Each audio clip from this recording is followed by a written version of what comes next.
So today's theme is about responsibility. And there's a couple different angles that we take from that.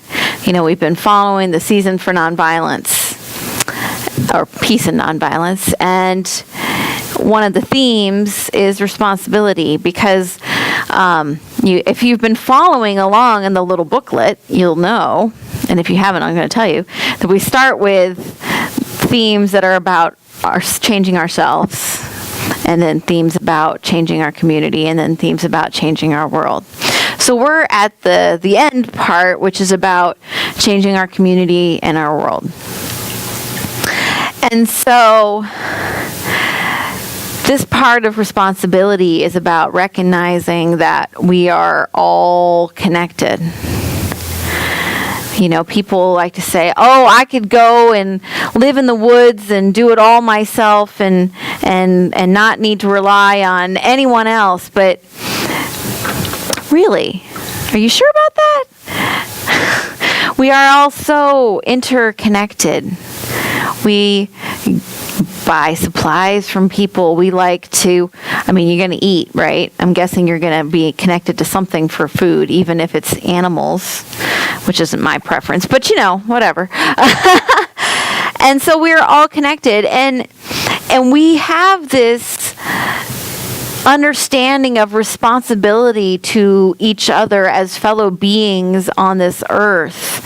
And it's more in us, ingrained in us, than I think that we even realize or acknowledge. And it's not just a human thing. If you want to feel good about the world and see some pretty amazing videos, just Google animal helps and then look at all the videos, because you'll see a bear scoop down and get a bird that was stuck in the water and get it out and let it so it can dry out and fly away. A bear. You'll see a gorilla who, this was quite a long time ago, who when a child fell into its enclosure stood guard until help could come and help the rescue crews could come. You'll see story after story after story of these kind of things. You can watch videos of people making human chains, 20 people long, to get a stray dog out of a drainage culvert thing.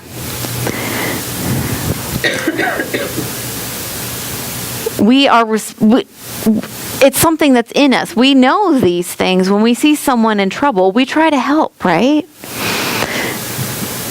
And it's not just something that humans do, as I said. There's story after story about a pet pig. Get this, pet pig, big one.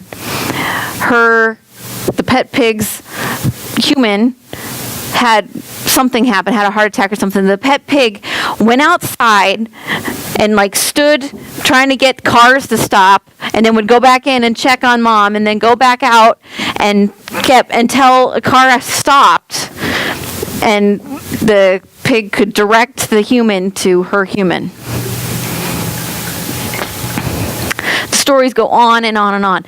We understand that we are connected to one another, but somehow we get it at a heart level, but somehow in our heads sometimes we forget, which is so silly. We think we can do it on our own. And so, so I've been learning more stuff. It's always good to be learning more stuff. And, we've heard the story of the Good Samaritan a million times. Maybe not a million times, a lot. We've heard it a lot, right? We've heard about when the lawyer asked Jesus, what's the greatest commandment? And he said to love God and to love your neighbor. There's a few extra words in there, but those are the short version of it. But here's the thing that a lot of people in the Christian tradition don't realize, is that if you asked pretty much any Jew who lived at the time of Jesus, they would have had the same answer. That was part of their culture. That was the normal thing. Love God was number one, love everybody else is number two. That was the standard answer for everybody at that time. And so I thought that was really an interesting thing to remember, is that he wasn't being revolutionary, he was being regular. Meredith is with the kids back in the back if you want to go.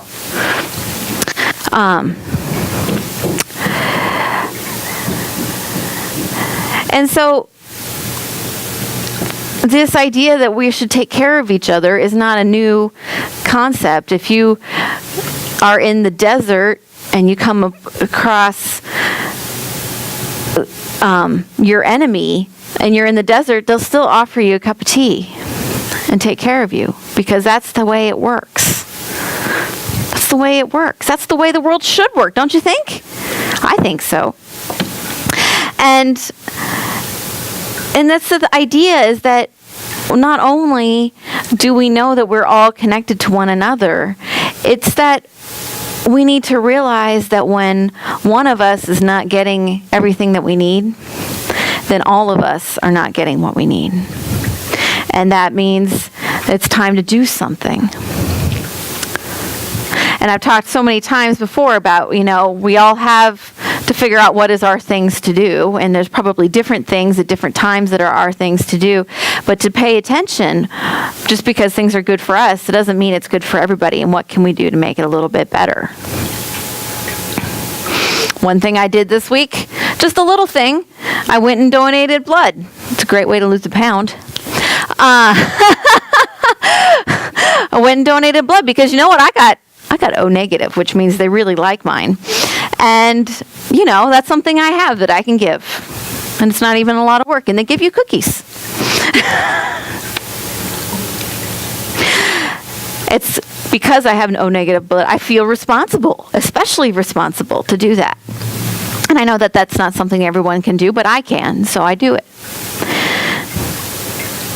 And you see people standing up and saying, I see that my neighbor is not feeling the safety that they need to feel, or they're not getting the respect that they deserve, or they're not getting the pay that they need to have, or whatever it is that they're not having. And it takes all of us standing together to make those changes happen. And this morning, the Pope said, I'm going to paraphrase the Pope. I mean, if I'm going to paraphrase Jesus, I can paraphrase the Pope, right?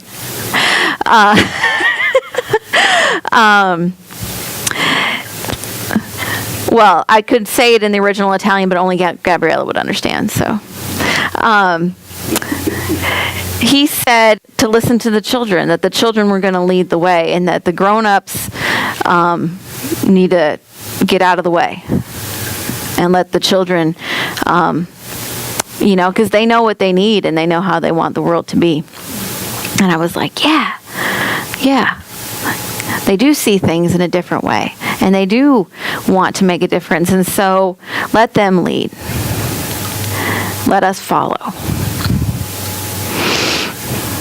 And so that's number one of responsibility, which is knowing that we're all connected. We're all responsible to each other as a global community, not just as a global community of humans, but a global community of beings that live on the planet. And the other part is that tricky little fun wordplay thing you can do with the word responsibility is make responsibility with the space in the middle, right? Which is talking about our ability to respond.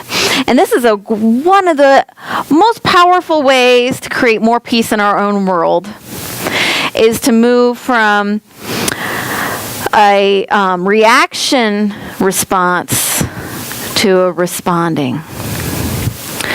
Right? So if something happens, somebody says something that you don't like, if you react, you might be coming from a hurt place of some kind, right? That usually doesn't bring more peace into our world, either our personal world or the world. Now, if we can breathe and respond, That's one of the most powerful ways we can bring more peace into our world, because, a lot of times we say things out of our own hurt. We say things from feeling ashamed, or say things from feeling not enough, or we feel like we're attacked or judged, or you can fill in all the blanks, right? We've all got our default issue. Or maybe we have more than one. We all have those things that sometimes we go to when we feel maybe attacked or less than. And so the most powerful thing that we can do is learn to not respond from that place. If we can respond from a place of compassion, realizing we are all here together on this earth, and we all are coming from wherever we're coming, and sometimes we say things that are hurtful, and sometimes we don't even say them on purpose. Sometimes we just say it because we're not thinking. And so if we can, even if we're feeling an ouch from something that has come our way, can we, even while we're trying to get ourselves together, say, could you tell me more about that? That's a way to not even, you don't even have to say words back that are related to that. Could you tell me more about that? Could you clarify what you mean? Because I'm not sure that I'm understanding you. Because sometimes it's just a matter of we understand words differently. If we can come from our place of a desire for connection, I desire to understand what you're saying and why you've chosen to say that, then maybe we can not respond out of our own hurt. Because we can't control what other people say, right? But we can control what we decide, what we bring to the table. That's a huge responsibility and a responsibility. Wow. It's so fun to play with words. And so that's how we become new again, right? That's how we move from confusion and can you believe what so-and-so said about that? We've probably been in one of those conversations at some point in our lives. Maybe it was a long time ago. Hopefully it was a long time ago for you. That would be great. But we've probably been down that road. Can you believe? If we can move from that to, I'm checking in with myself. I felt hurt. I felt sad or disappointed.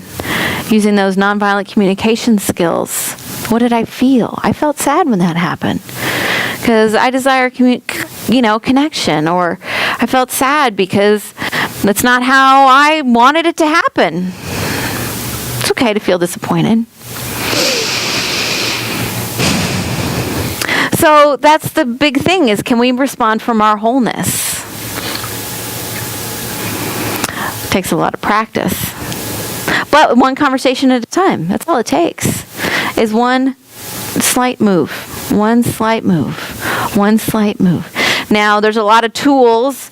Like I mentioned, we have nonviolent communication, which is a great tool for learning how to check in with ourselves and respond and communicate in a better way.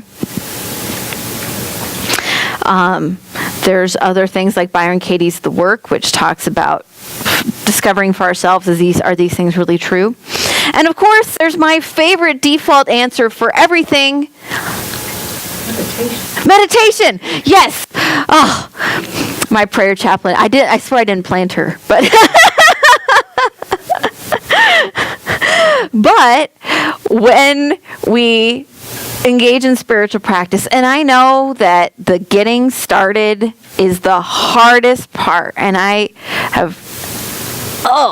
but when we start to engage in our spiritual practice, it changes who we are at a cellular level. It changes how we respond to the world at a cellular level. And that change is not for wusses, because changing usually is not people's preference, right? So sometimes you'll be like, being mad I get a lot of juice out of that. Being indignant is kind of fun. It's kind of exhausting too, though, right?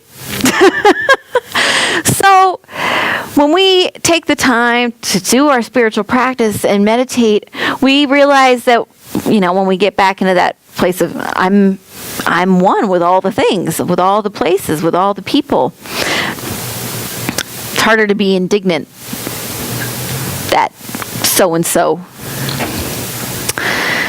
But it also just brings us to a place of realizing that whatever drama is coming from those around us is not our drama. And when we can care and have empathy and have compassion and still not get up on the stage with them for their drama. Whoa, right? So that's our responsibility to become more response-able. I'm glad I'm entertaining, but I think I'm funny. And so